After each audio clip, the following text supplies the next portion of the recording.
You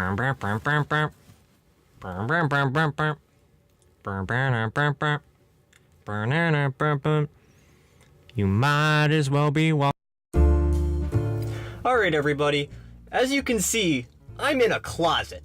So that means only one thing. I thought it would be a great idea to take a break from a little bit of the Uncle and Bays we have going on, and maybe do a little bit of a countdown video I like to call Uncle and Baited's Closet Countdown. Now here, I will be watching content on my little laptop. Why am I in a closet, you ask? Well, it's probably because closet has the same starting letter as countdown. So if you put 2 and 2 together, I thought it'd be a good idea to make a video in my closet. But hey, if you think about it, it's kind of cool because I'm in my closet. One special thing I like to mention is that I cannot leave this closet until this video is over. So, bathroom breaks, if I'm thirsty, too fucking bad. I'm in my closet, here to review and do a top 10 for you. And today, I would love to revisit Nickelodeon Game Shows. Now, it doesn't necessarily mean in the sense of a game show as in answering trivia to win money. It could vary. So I just said anything that really aired on Nick Gas. I grew up with Nick Gas as a kid. I don't know about you guys, but I adored it. I don't know why, I was a small child. Number 10. Make the grade. Hey kids, you ever sit in class and think, man, I wish I could answer questions about this? Well, you can with the new hit show, Make the Grade. Make the Grade involved kids sitting there, answering questions from your daily life, from many of your favorite subjects, like math, reading, social studies, and even baseball! I do say that countdown is all skewed. You know, like, while Make the Grade is my number 10 spot, I do say it's not even well worth it. The style of it itself was very enjoyable, but everything else was not. Number 9. To gain the right perspective, you need to be selective. Connect the dots is your objective. It's time to get the picture. Listen to that fucking theme song. We all know Get the Picture now, don't you? You know, it was a theme song you almost seemed like you forgot about, but then all of a sudden it clicked back in your brain once you heard it. Get the Picture was kind of really interesting. However, I kind of wasn't really a fan of it. Watching Get the Picture and putting it on my number 9 spot was more of which because I do say that when I was younger, I really did like the show, but now it's kind of just not something I like to watch. But then again, if you think about it, watching kids kind of connect the dots, you know, people that are about 10 years younger than you answering questions on boats. You know, maybe this countdown wasn't that good of an idea. Number 8. Up next, that strain on the brain.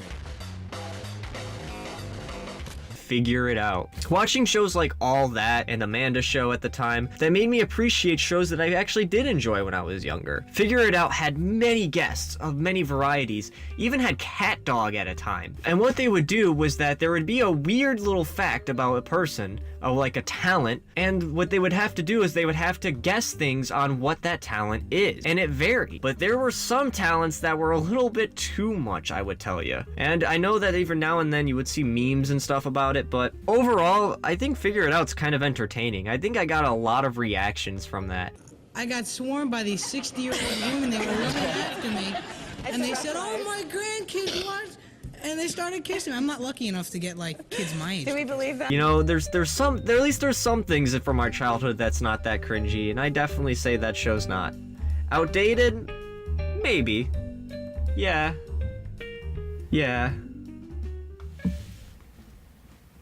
Number 7. Nick Arcade. When you're a kid, there's 3 things that we admired. Sunny D, and video game. I definitely say that video games was one of the top priorities on the kids' agendas. You come home from school, you pour yourself a glass of Sunny D, and you play some fucking Doom. That's the good life, I tell you what. Nick Arcade, however, isn't really a game you kinda wanna play. The kids answer questions, and then they play game. Nick Arcade had a total of 8 games, all of them mimicking all different games. Host of Nick Arcade, Phil Moore, he was definitely the reason to watch this. He was so charismatic, and I think he was in my top 10 black people in all of 90s Nickelodeon. Maybe I shouldn't say that. Nick Arcade is a game where kids play games. You answer trivia questions, and then you play video games. For the finale for the show, you could actually be in a game. Underneath a blue screen, they would have you kind of play the game and interact with it while looking at a screen. However, the issues with Nick Arcade was that, well, I mean, it's kind of difficult. Kids almost struggled and made it seem very, very obvious that they were not having a fun time.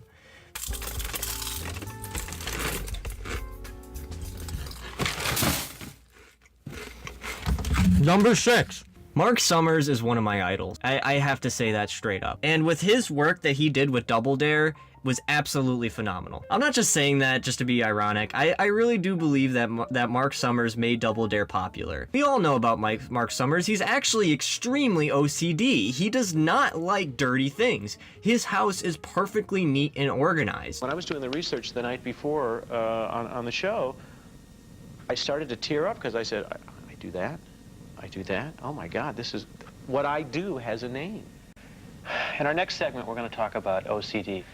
And this is something that I have. But yet he chose to do something as sloppy as Double Dare. I really have to give it to him. You know, I think it's really cool that you're watching him get slimed and dirty all the time, and he's probably screaming inside of his head. Watching the obstacle course at the end was obviously the best part. However, I do say that there was some of the hidden challenge that...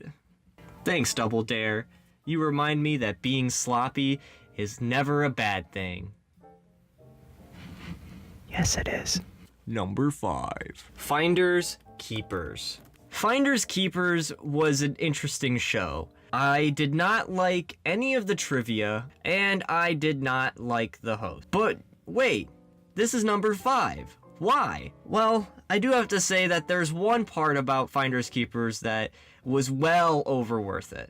And that was the house. Having a house completely cut in half with all these different rooms that had all these different themes and backgrounds was very cool to watch as a kid.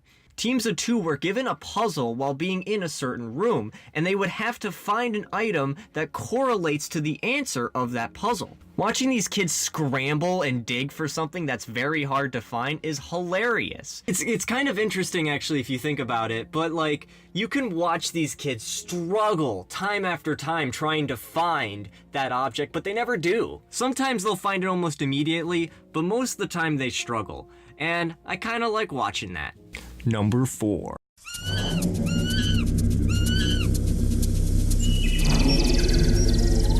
It's beautiful. I love it. I love it. It's so charming. Olmec, the stories, the theme, the temple guards.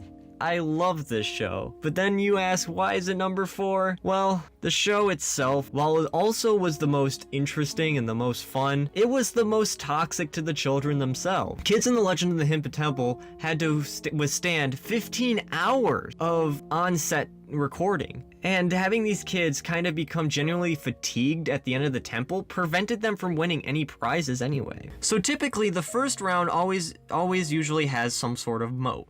And the 6 teams would race against each other to kind of make to the other side of this. After the moat has been reached, only 4 of the teams can pass on to the next round. The next round was known as the Steps of Knowledge. No, they're just the stairs. These are the stairs of learning. In which they will be which the 4 remaining teams will be told stories, and they will have to answer questions based on those stories. Old Milk will give the show, while being charming. The reason why I only put it as number 4 is that I really think this show is kind of like everyone already knows it. You know, I don't want to put it too high in the countdown because we already know this show is going to be on the list. And I feel like there's other shows I want to go in more detail about. Number 3, Robot Wars. I definitely have to say Robot Wars is amazing. It's fun watching 2 giant human-built robot machines beating the shit out of each other. It's fantastic. You'll always see fire, pits, spikes. You'll see all these different elements put into this. And watching these robots beat the shit out of each other, it's just really fucking cool. I don't know if this technically counts, but it was on Nick Gas, so I'm gonna count it. It involved teams of amateur and professional roboteers operating their own constructed remote-controlled robots to fight against each other. The reason why it's only number 3 though is, well, it's never really on, and it kind of bugged me when I was young. I really wanted to watch Robot Wars, but it was never on. And even then, I would have little tidbits where I'd be sitting there, watching whatever, and then they would mention Robot Wars, and I'm like, I want to see that! When is it on? You check the guide, absolutely nothing. Number 2. Youre On. Youre On is really hard to find online, but once you find the right article, you can successfully learn that Youre On is an American television game show that aired in 1998 and 1999. Youre On features youth contestants trying to convince a passerby to compete in a series of predetermined tasks while unknowingly being on camera. I never watched this as a kid, not at all, but I do say watching it now, it's fucking hilarious.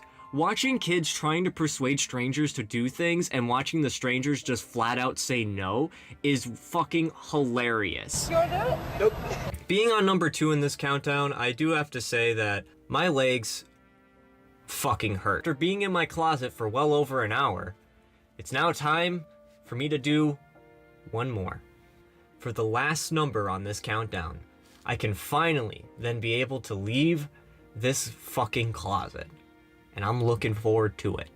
So let's jump into number 1, and wouldn't you fucking know what it is? Do you have it? Do you have it? Of course, Nickelodeon Guts. What the fuck do you think I was going to pick? Nickelodeon Guts is one of the greatest fucking shows to ever watch. It is so highly competitive and so fast-paced, but it's also so fun and it's taken so professionally. I really enjoy it. They have many different challenges that they challenge the kids to, from basketball, running, on moon shoes, and then finally on the final round, being able to climb the aggro crag. That was every kid's dream, to climb the aggro crag. I'm really looking forward to climbing that fucking aggro crag is probably what those kids are thinking right now. I think Mike O'Malley is a great fucking broadcast host. And also, come on, taking it to Mo, that's fucking classic. Wow. Spending over an hour in my closet watching game shows, it makes me think to myself, why the fuck am I still here?